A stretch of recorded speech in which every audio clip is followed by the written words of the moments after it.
Hey, good morning. We're here with Laura Ford from North Carolina, and she and I met online at some point when they created a meme for her organization The called no Look. joke meme.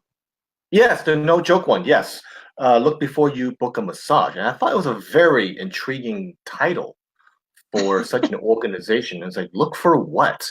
I look for I mean, look, we look for cameras, or I don't know, but that meme got more than 5,000 views and dozens of shares that day, and I was like, whoa! I did not even promote this. I just shared it from their page, and they got a lot of promotion and comments from people, mostly women who were assaulted either by clients or by other therapists as well. Um, so I thought this was a very unique organization that actually addressed human trafficking in the massage profession. And I was surprised. I was like, so where are you guys from? Are you guys from San Diego by any chance? You know, because Southern California had a huge issue with this for many decades. And no, it's from North Carolina. It's like you have a little this kind of problem, the same thing we have in San Diego and LA, in a little town in North Carolina. I was like, wow. So, Laura, so tell us about what exactly is Look Before You Book a Massage and how it all started. Oh, it's I just want to encourage your readers to understand I will do the best I can to explain this. Uh, but I find it to be a little bit complex. So I will do my best. Just little Okay. nerves, little this, little that. All right. Look Before You Book a Massage came about because the Board of Massage and Bodywork Therapy, and well, really the legislature of North Carolina stated that there was a problem with human trafficking in the massage industry. And they implemented a bill that had to do with businesses that have massage therapists that work within them. They stated that you had to have an overall business license and you had to behave yourself.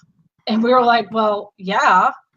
And that was about the extent of people like myself who worked in medical massage, orthopedic massage, we have our own private practices or small group practices outside of strip malls, outside of shopping centers. Really, that's what we were. So we were like, what do you mean it's a problem in the massage industry? It's not a problem in the massage industry. The problem is that illegitimate business people use our industry as a cover for what they're really doing, which is illegal activity.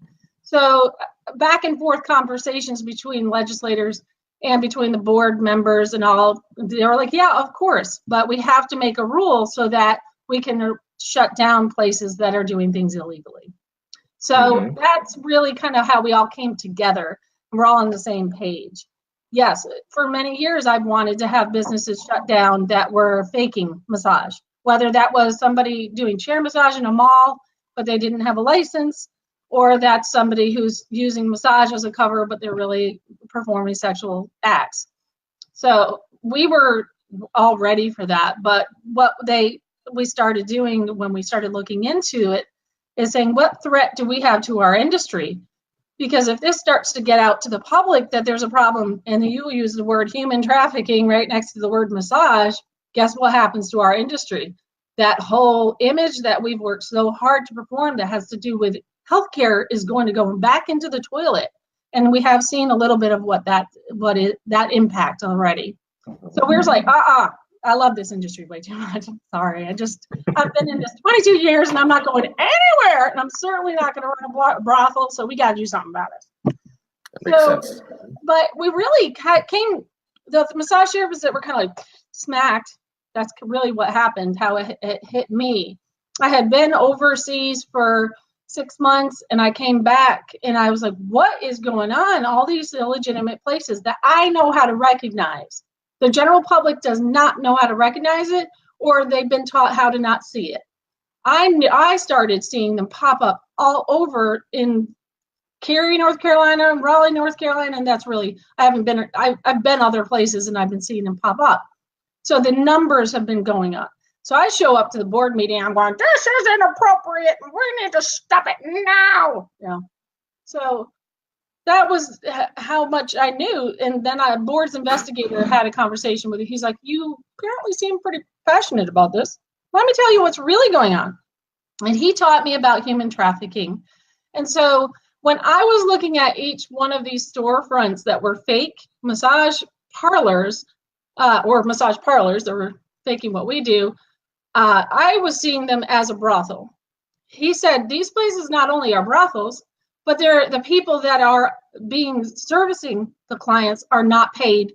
They're slaves, and they're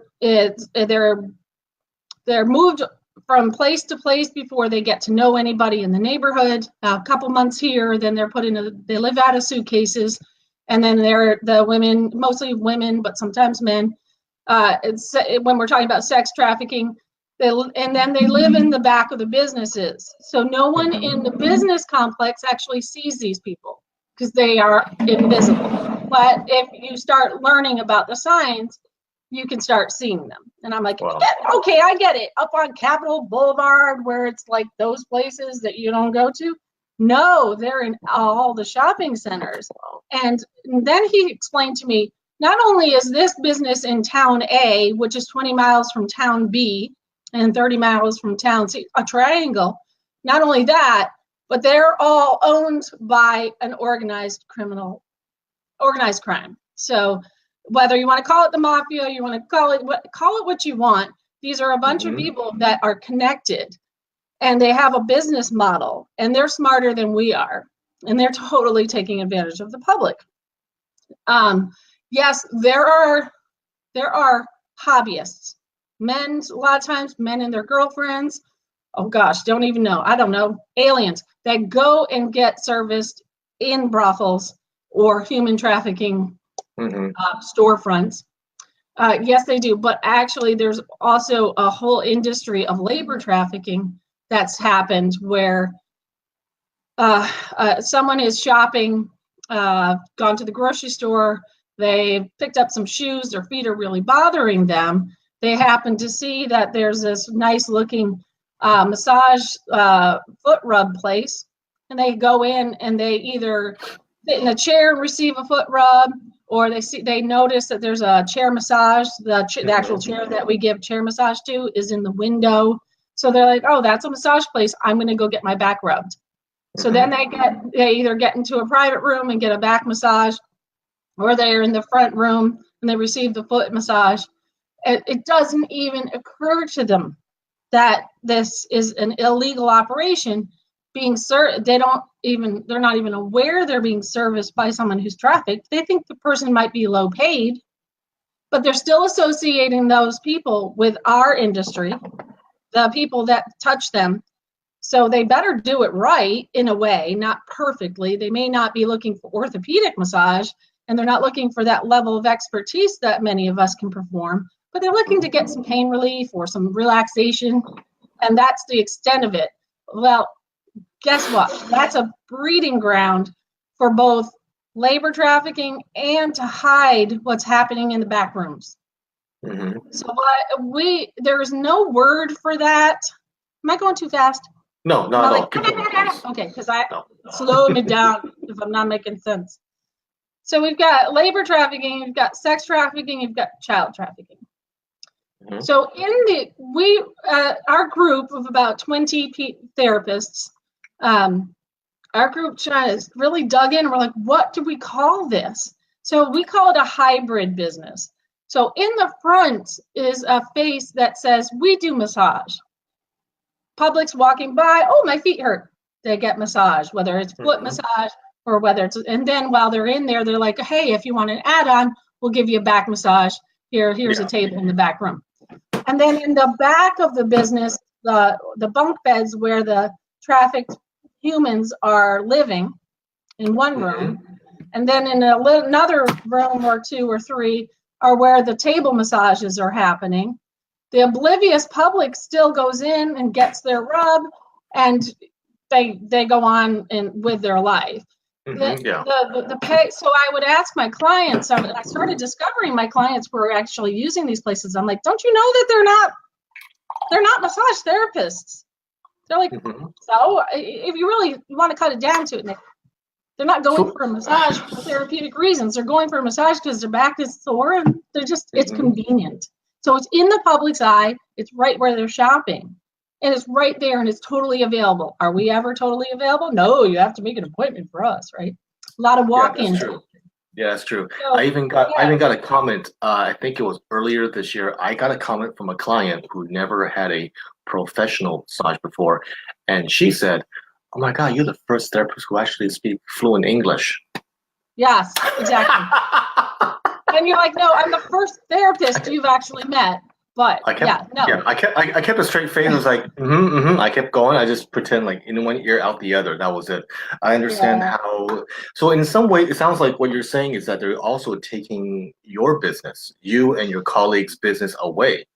Well, in two ways. We're maybe is that 5 true? or 10, but we're still discovering what's going on here. And so from our point of view, yes. Okay. Let me just say, if for all the naysayers out there, if you're wondering if I'm suffering as a massage therapist and can't earn a living, no. I have a group practice with 15 therapists. I got a lot of hats that I wear, 15, and I'm totally in love with this business. And one of the reasons we opened a group practice run by licensed massage therapist owners is we wanted to demonstrate to the public that we can be professionals and stand on our own 2 feet professionally. So I am all in about this business. So no, it's not that. But I have struggled with, we have a bar here. We practice as best we can some evidence-based massage. We're trying to really work at a level where we're helping the public take care of themselves and have body-mind talk. I have a new therapist that come out of 500 hours of education, and half the education they've been taught how to do a wrap, so that they can work in the basic massage spas that there are out there, not these other places we're talking about, but places that hire licensed therapists to, very basic skills. And even the skill work that we learned with deep tissue and with neuromuscular, some of that stuff's been stripped away so that all of these relaxation, feel-good parts of what we do are emphasized at the school. Now, there is some deep tissue learning, but the bar is like this with our therapists. The person who comes in and the person who's been with us for a while. So that newest therapist has struggles with getting work and having return clients, especially from our client base. We need someone who may not know about the level of expertise of our practice. We need to continuously have those members of the public come in and work with the therapist at that level that they expect, instead of the level of treatment planning. And until we can get that therapist to start talking the talk and start doing intakes correctly, checkouts, treatment plans, communications, there's a lot of skill-based layering that we do. That's where it impacts our business. Got it. And it also impacts our price point. So the basic massage price point, and again, I'm really urging, a lot of the people that are listening to this podcast are going to be massage therapists. I really want to urge people to think like the public thinks.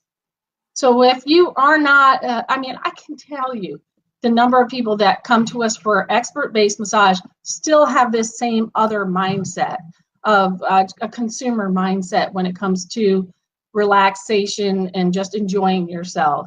Really want you to urge you to think, what is it that they are looking for when it's an immediate massage? What they're looking for. Is the person available, and are they within 5 miles of my house, or where I'm standing right now? And then they get on. I think I got off a little bit on subject, so I'll let you bring this back around. But okay. you really have to start thinking about, the price point is what I said. So if you're exposed in shopping centers to in untrained massage by someone who may not be paid or is underpaid, the price would be $30 for the half hour. And you're like, oh, that person didn't get paid enough. I'm going to give them a really big tip. That's for another time. The person didn't get that tip, so they just paid the business $55. But in their head, they think massage costs $30 for half an hour or $50 for an hour. And they come to us and they go, oh, you're too expensive for us to work with, for me to go to you all the time. And I said, but my same price is $55 for the half hour. She paid 30 plus 20 for the tip. You don't have to tip at our place. So the public's mind perception is off, but in their head, they think massage should be really low priced if that's what they're being exposed to in their shopping centers. Yeah, makes sense. And then so in some ways, maybe it'll help us in our industry to distinguish ourselves when we're the orthopedic and we're the very serious massage therapists that are very well trained. Yeah, that's important. It's so important in every industry, but that's the outlier in our industry right now. What do we have in our industry? High school diploma or equivalent. Hopefully, you've learned how to learn. Now, good luck learning some really intense anatomy and physiology and get on with trying to be at a level of treatment. It's insane to ask someone with a half a year's education to know what the top outliers know. So yes, it does impact our company. It impacts the morale of the newest therapist, and it also impacts the expectations of the public.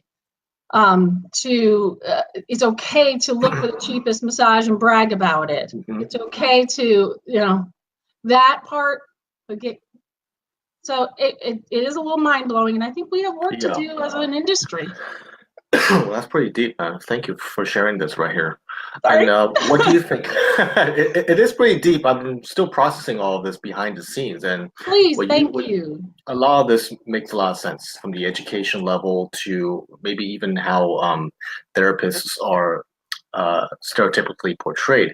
Now, here's an interesting thing, though. One of my coworkers last week and I were discussing about how many of her classmates are still practicing massage therapy, because I think she graduated like earlier last winter, like the December 2017. Right, I saw that feed. Yeah, I saw that. Yeah, so you saw that feed. Yeah, so it turns out that about roughly 2/3 are no longer practicing at all within a year since they graduated. Now, that's approximately the same number, the percentage basically. It's like my class back in 2014, only maybe a third or less are still practicing 4 years later. And I'm thinking, like, do other professions, similar professions, like, in the service industry, from, doing hair and nails and facials, or maybe even healthcare, like nursing and x-ray techs, do they also have such a high discontinuation rate as massage therapy do? And I have no idea. I can only speculate. It's and me too in the other industries. We did a study at our practice with so when somebody leaves our company, let's say they didn't really get well established and they went somewhere else to work, or they wanted to open their own practice, that can put a tick in I can't think of the word. It can affect the confidence of the client that goes, especially if that's the person they followed for a while. And, we're not in the business of building somebody's private practice. So we're not going to be like, oh yeah, just go to them. See ya. Both sides have to negotiate some new way of working together if you leave the company. And that includes negotiating with the client who's going to stay at the company if they so choose, right? So we had to come up with helping the client understand why turnover happens. It's not just because we're the bad guys. We don't want them to think, oh, underpaid, all that. We want them to understand. So 5 years is the average for anyone who's gotten out of massage school. Most are out of the industry within 5 years. These are based on statistics from the American Massage Therapy Association. And then after that, by 15 years, there's, I don't know the percentage, but very few are still in the field. And then it's probably not changed, but that's not good where an industry is really booming. I say industry, I know that sometimes people are like, what do you mean by industry? I mean, organized, our profession is organized, seen in the public's eye as being, having a mission and ethics and professionalism. So, our industry's just gotten into the public's view in 20, 30 years. Prior to that, we were all working part-time and training from each other. maybe we didn't even get formal education. We had a schooling, but we didn't have a certificate that we could really say meant anything. Now it's changed, but we still have so few people at the upper end of the industry that are hanging in there. And why is that? So that's the other question. Yeah, well, same question. Okay. And we found that it had a lot to do with upward mobility. Where can you go in our industry? So you can go to either earn more or earn enough to make a living. So we have a lot of work to do to help people. We're doing everything so independently. Even in my company, it's better for someone to go get their own insurance than to have the company pay for the insurance, because the price point, again, changes, and they can do better and not have so much taken out of their paycheck if they do it on their own. So what are we doing to support each other? And what is the public doing? So there's a lot that affects why people, on that end, on the negative side, why people don't stay in the industry. Again, occupational injuries as well, possibly. But then the other is, was this a second career? So if it was a second career, you're not going to stay very long. You're retired. I hope We're kind of losing you a little bit here. Sorry. Are you losing connection here? It's okay. I'm not losing I'm stranded on an island off of. Yeah, so the Wi-Fi here may not be perfect. Just a little disclaimer here for those who are listening. Sometimes we can lose connection here on the island, and they have only one tower for 5,000 people to use. So. Well, I didn't see any discontinued. I didn't see it break up, but I do think that's that okay. We all know that what the industry struggles with. But back at the look before you book a massage movement, yes, we are saying, no, this is who we are. But the public doesn't know, and we need to speak out and say. Okay, good. So what I'd like to say for sure is the look before you book a massage movement is about getting us to massage therapists to talk to each other long enough so that we can understand what's happening. We can start having conversations with our clients and breaking up some, learning what the public really thinks. And then we can turn to the public and say, we need your help closing down these fake storefronts. We are not going to get these businesses closed down. Get out of just sex trafficking. Get out of just brothels. Think about these other hybrid storefronts that are facing the public as if they're massage therapists, but actually making all their money in labor and sex trafficking. Think about those that are in your shopping centers, embedded into the everyday activities of our public. So we can get the public outraged and educated and outraged. They're going to kick them out of town. We're not going to do a thing until that happens, and we're going to stress ourselves out. So we'll either have to isolate ourselves as specialists and join healthcare. Well, all right, we'll just have the healthcare specialists and trafficking. It's like, come on. No.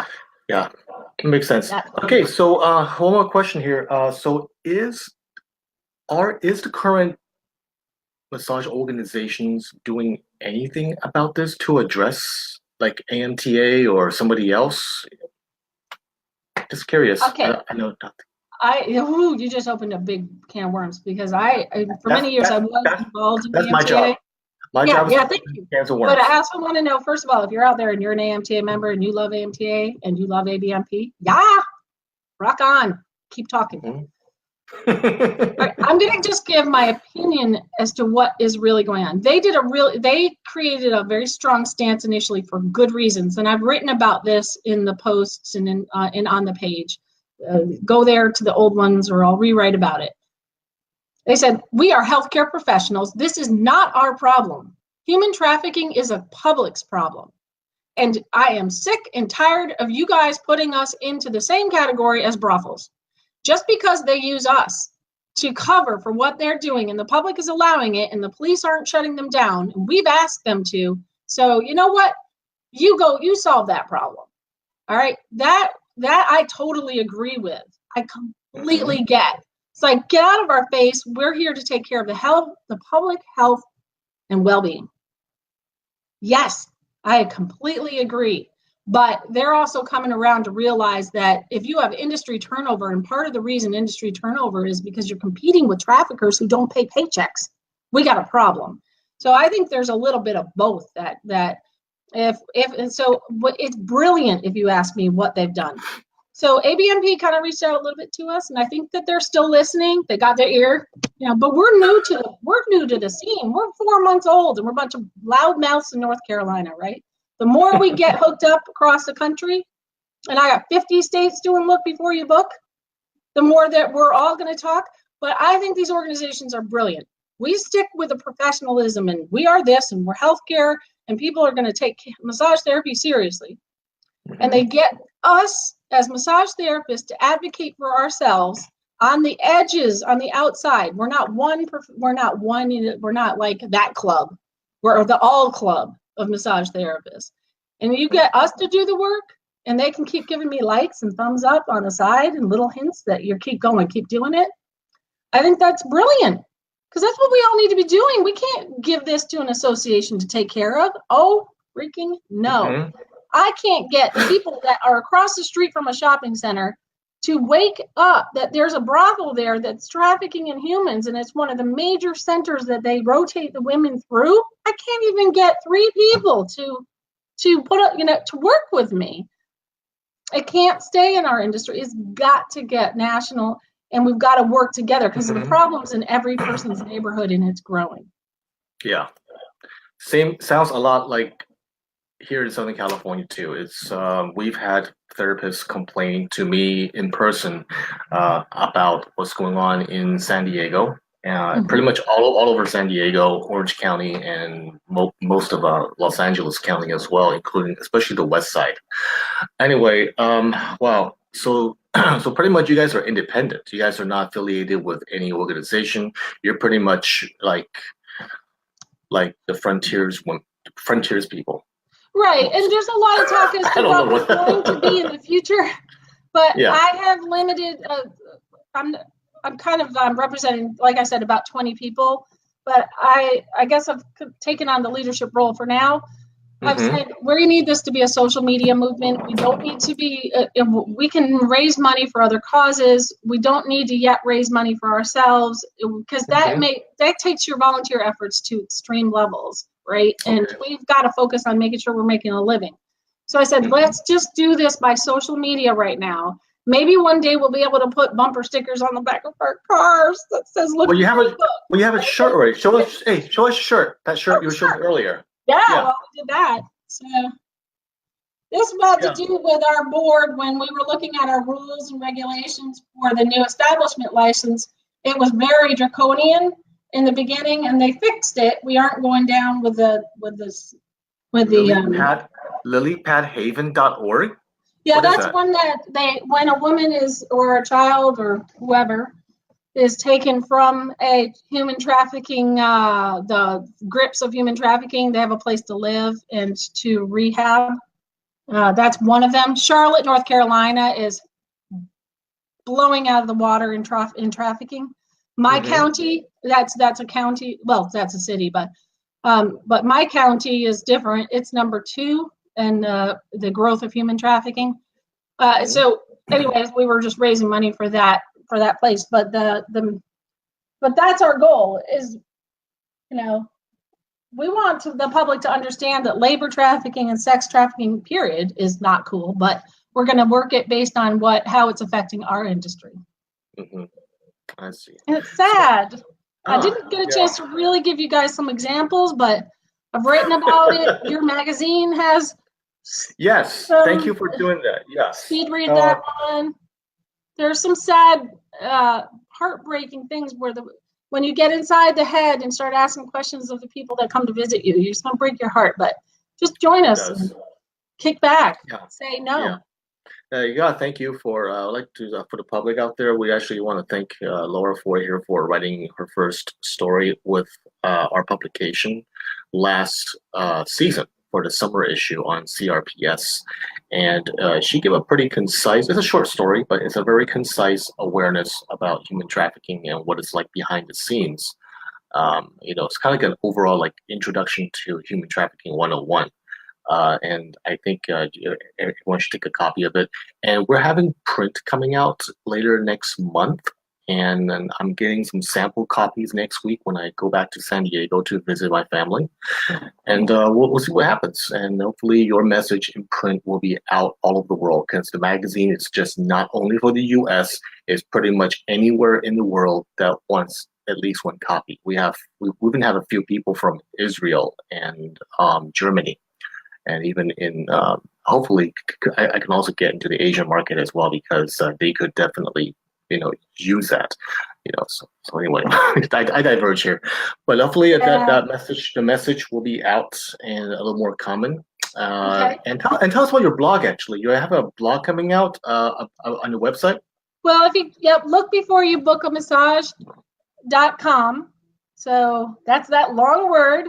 We call it Libby Bam. Maybe one day we'll make it short, but look before you book a massage.com, and there's a link to the blog, and also lots of educational information that we're layering in as we can. In fact, Linda Zukowski, she's the one that did the no joke meme that went big.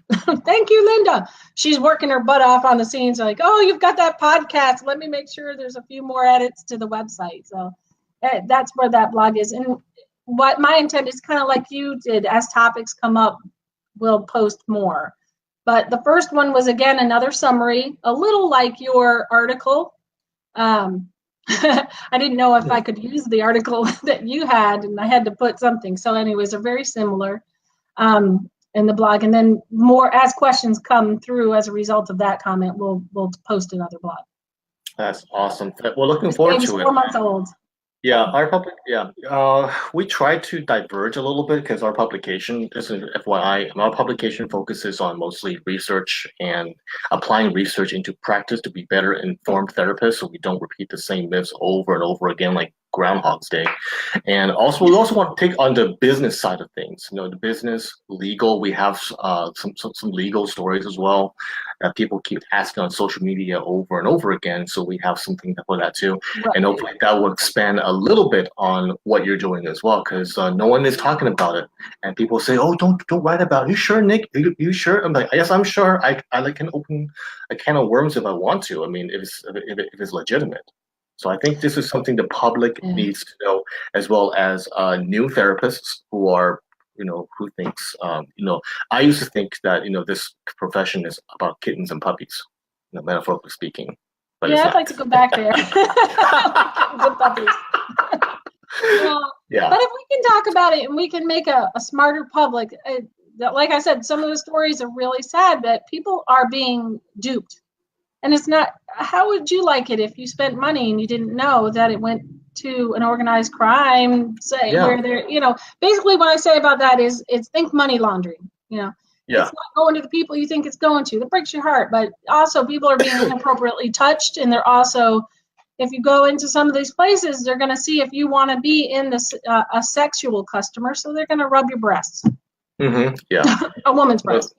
They're gonna make sure they're gonna send you that little hey FYI. So we have to do something as an industry to make sure people aren't. We need to at least start with calling it out. Say, don't you dare say that we are them.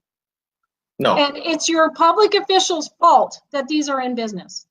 Mm-hmm. It's business law that's affecting this.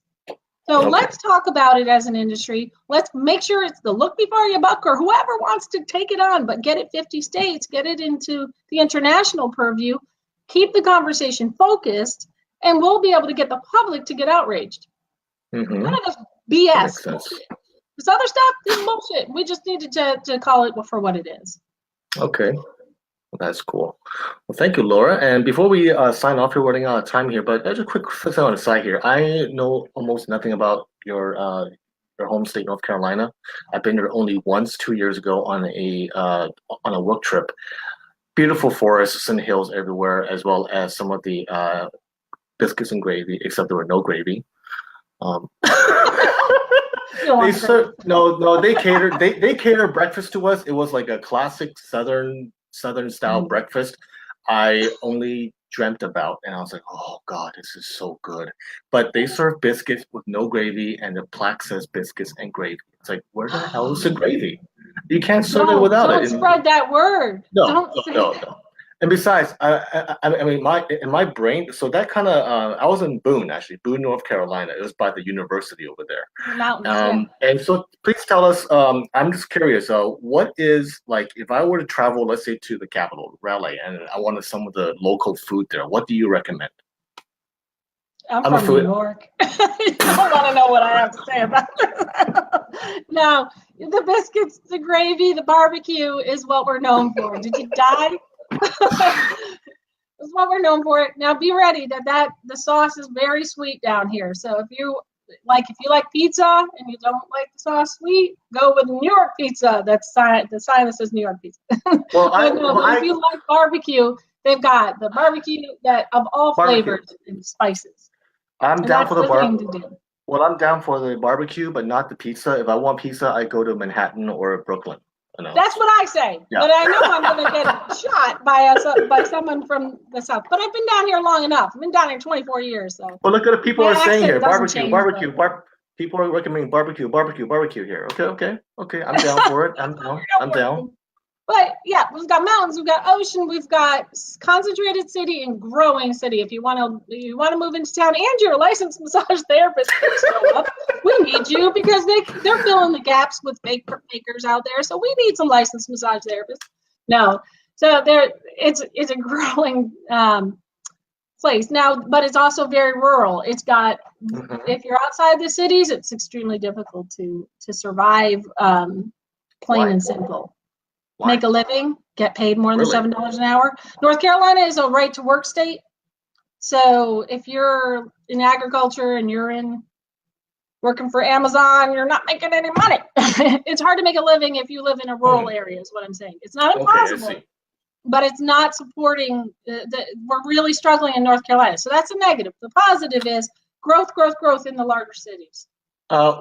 Susan, what do you mean by need more men too? I know Susan, so I wonder if she might have been mentioning need more male massage therapists, possibly, because she might have been talking about it earlier. No, she's talking about food here. We're talking about food in North Carolina. She's single. Is she a buddy or something? Is she a buddy? She's a buddy of mine, but she's also she's one of the people that was like, "Are you kidding me? That place right there, that's trafficking." I said, I can't say if they're trafficking in people. I can tell you they're not above board in their business practices. Leave it to the authorities to know. So she's been like, oh. Okay, so she's on this large women's network, and she's like, blah, blah, blah, trafficking. So, but I think what she's saying when we're talking about who's moving into North Carolina, she'd like a few more single eligible men to move there. I don't know. Maybe she was hitting on you. I don't know. I'll ask her after the fact. She's hilarious. Boy. She's hilarious. This is live, right? This is live. Anything goes. Yeah. So, and a hippie for me. Okay, Susan. Okay. This is public. We got almost 12,000 fans and followers on the page here, and here she is writing about this right here. That's perfect. This is what I'm talking about. This is why I love these little live things, because anything goes. As long as we kind of keep it PG-13, we're fine with that. We don't mind a little thing here and there. That's awesome. That's awesome. Yeah. Okay, thank you, Laura. I really appreciate. Looking forward to see your organization grow. Hopefully, this message will spread like wildfire. Well, we are having fires in Southern California, so let's not talk about that right now. But can I ask anyway, you 1 or 2 bullet point things before we hang up? Bullet point things? Yeah, please do. Yes, for the public. Like the page. Comments are always. We love comments, opinions, conversation, replies, and shares. We love shares. And then if you are in a state outside of North Carolina and you want to be the first to be the second state that opens up a Look Before You book, please contact me, Laura Lansadell Ford. Or do you want to give a link to how to find me? Or contact me on the Look Before You book page and we'll get you started. Okay, awesome. Thank you very much, Laura. Appreciate your help here. Have a good day. You too. Thanks, Nick. Do I hang up or do you hang up?